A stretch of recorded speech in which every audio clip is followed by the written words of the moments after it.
ಇದ್ರೆ ಬರ್ರಿ ಎಲ್ಲೆಲ್ಲಿ ಐತೆ ನಿಮ್ಗೆ ತೋರಿಸ್ಬಿಟ್ಟು ಡಾಕ್ಯುಮೆಂಟ್ರಿ ಅವ್ರನ್ನ ಕೊಡ್ರಿ, ಅದು ಜನ ನಿರ್ಧಾರ ಮಾಡಲಿ ಅನ್ನುವಂಥಕ್ಕೆ ಹೋಗಿ ಮಾತಾಡ್ತಾ ಇದ್ದಾರೆ. ಅಂದ್ರೆ ಅದು ನಡೆದಿಲ್ಲ ಅನ್ನುವಂಥದ್ದು ಮತ್ತು ಕಲ್ಲಿ ಕಾಣ್ತದಲ್ರಿ. ವಿಶೇಷವಾಗಿ 10 ವರ್ಷದ UPA ಸರ್ಕಾರದಲ್ಲೇ ವರ್ಷಕ್ಕೆ 1 ಲಕ್ಷ ಕೋಟಿ 1,25,000 ಕೋಟಿ ಥರ ಕೊಡ್ತಾಯಿದ್ರು 100 ದಿನದ ಉದ್ಯೋಗಕ್ಕೆ.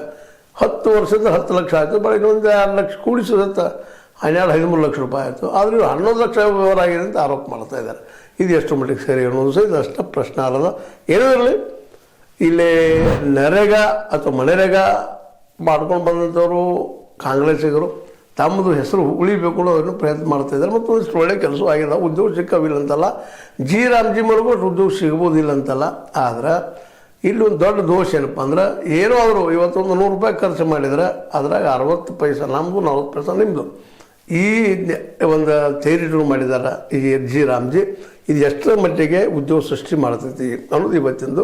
ಒಂದು ವೇಳೆ ಅವರು ಸೆಂಟ್ರಲ್ದವರು ಒಂದು 60% ಕೊಟ್ಟರು, ಸ್ಟೇಟ್ದವ್ರು 40 ಕೊಡ್ಬೇಕಲ್ಲ, ಕೊಡ್ತಾರ ಅನ್ನುವಂಥ ಇನ್ನೊಂದು ಪ್ರಶ್ನೆ. ಏನೋ ಇರಲಿ, ಜಿ ರಾಮ್ಜಿಯರೇ ಇರಲಿ, ಮನೆರಾಗಲಿ ಇರಲಿ, ಯಾವ ಹೆಸರಿಗಿಂತ ಮುಖ್ಯ ಉದ್ಯೋಗ ಸೃಷ್ಟಿ ಕರೆಕರೆ ಆಗಲಿ ಅನ್ನೋದು ನಮ್ಮ ಹಂಬಲ, ಜನಸಾಮಾನ್ಯರ ಹಂಬಲ.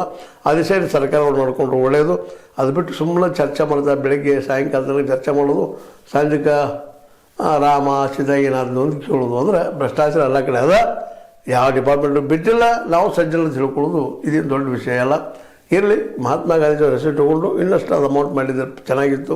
60-40 ಮಾಡಲಾರ್ದ 100ಕ್ಕೆ 100 ಸೆಂಟ್ರಲ್ ಮಾಡಬೇಕಾಗಿತ್ತು.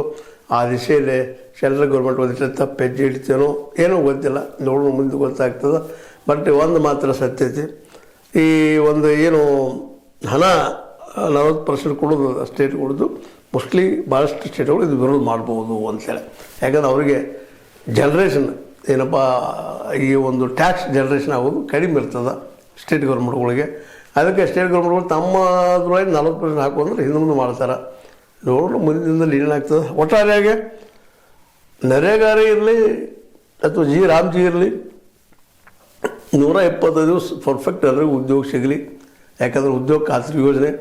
ಯಾಕಂದ್ರೆ ನೀವಂತಿ ಎಲ್ಲರಿಗೂ ಉದ್ಯೋಗ ಸೃಷ್ಟಿ ಮಾಡೋಕ್ಕೆ ಸಾಧ್ಯ ಇಲ್ಲ, ಮಾಡೋದೂ ಇಲ್ಲ. ಎಲ್ಲ ಸರ್ಕಾರಗಳು ಇವತ್ತು BJPಯಲ್ಲಿ, ಕಾಂಗ್ರೆಸ್ಸಲ್ಲಿ, ಇನ್ನುಳಿದ ಯಾವುದೂ ಇರಲಿ, ನೀವು ಉದ್ಯೋಗ ಸೃಷ್ಟಿ ಮಾಡಲಿಕ್ಕೆ ನಿಮ್ಮ ಕಡೆಯಿಂದ ಆಗೋದಿಲ್ಲ, ಮಾಡಬೇಕು ಮನಸ್ಸೂ ಇಲ್ಲ. ಹೀಗಿದ್ದಾಗ ಸುಮ್ಮನೆ ಎಲೆಕ್ಷನ್ ಗೆಲ್ಲೋ ಸಲುವಾಗಿ ಏನೇನೋ ಆಶ್ವಾಸನೆ ಕೊಡೋದು, ಎಲೆಕ್ಷನ್ ಮುಗಿದ್ಮೇಲೆ ಮತ್ತೆ ಅದು ಹಾಳ ಅದರಾಗ ಅಂತ ಹೇಳ್ತಾ, ಇದು ಬದಲಾಯಿಸಲಾರದ ಚಿತ್ರ ಆಗ್ಯದ. ಈಗ ಇನ್ನು ಬದಲಾವಣೆ ಆಗ್ಬೇಕಾದ್ರೆ ಮುಂದಿನ ಜನ್ರೇಷನ್ ನಿರ್ಧಾರ ತಗೋಬೇಕು. ಅದು ಮತದಾರ ಯಾರು ಸಜ್ಜನರಾದ್ರೆ ಅವ್ರನ್ನ ಆಯ್ಕೆ ಮಾಡುವಂಥದ್ದು. ಅದು ಇಲ್ಲಿವರೆಗೆ ಆಗಿಲ್ಲ, ಇನ್ನು ಮುಂದೆ ಆಗ್ತದಂತ ಭರವಸೆನೂ ಇಲ್ಲ ಅಂತ ಹೇಳ್ತಾ, ಇದು ನಿಮ್ಗೆ ಲೈಕ್ ಆಗಿರ್ಬೋದು. ಲೈಕ್ ಮಾಡಿ, ಶೇರ್ ಮಾಡಿ, ಕಮೆಂಟ್ ಮಾಡಿ, ಜೊತೆ ಸಬ್ಸ್ಕ್ರೈಬ್ ಮಾಡಿಸ್ಬಿಟ್ಟು H16 ನ್ಯೂಸ್ ಆಗ್ತದೆ. ಹೇ ಸೀತಾರಾಮ್, ಇದು ಸತ್ಯದ ಕೈಗನ್ನಡಿ. ವಂದನೆಗಳು.